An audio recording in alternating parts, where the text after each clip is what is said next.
चला तर मंडळी, आज आपण नेहमीपेक्षा अगदी वेगळा आणि मस्त चमचमीत नाश्ता बनवतोय। 1 कप मूग डाळ 3 ते 4 तास पाण्यात भिजवायची, पाणी निथळून मिक्सरच्या भांड्यात काढायची, त्यामध्ये पाव कप दही, 1 हिरवी मिरची, अगदी थोडंसं आलं, 2-3 चमचे पाणी घालून छान स्मूथ वाटायचं, अजिबात सैलसर करायचं नाही। यामध्ये अर्धा कप रवा, चवीनुसार मीठ, 2 चिमूट हळद घालून एकजीव करायचं, यापेक्षा जास्त हळद घालायची नाही। झाकून 10 मिनिटं मुरण्यासाठी बाजूला ठेवायचं।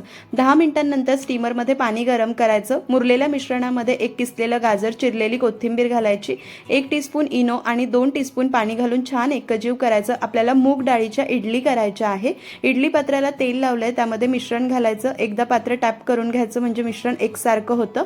15 मिनिटं मध्यम आचेवर या मूग डाळीच्या इडली छान स्टीम करायच्या। मस्त 15 मिनिटांनंतर मऊसूद, जाळीदार आणि चविष्ट मूग डाळीची इडली तयार झालेली आहे।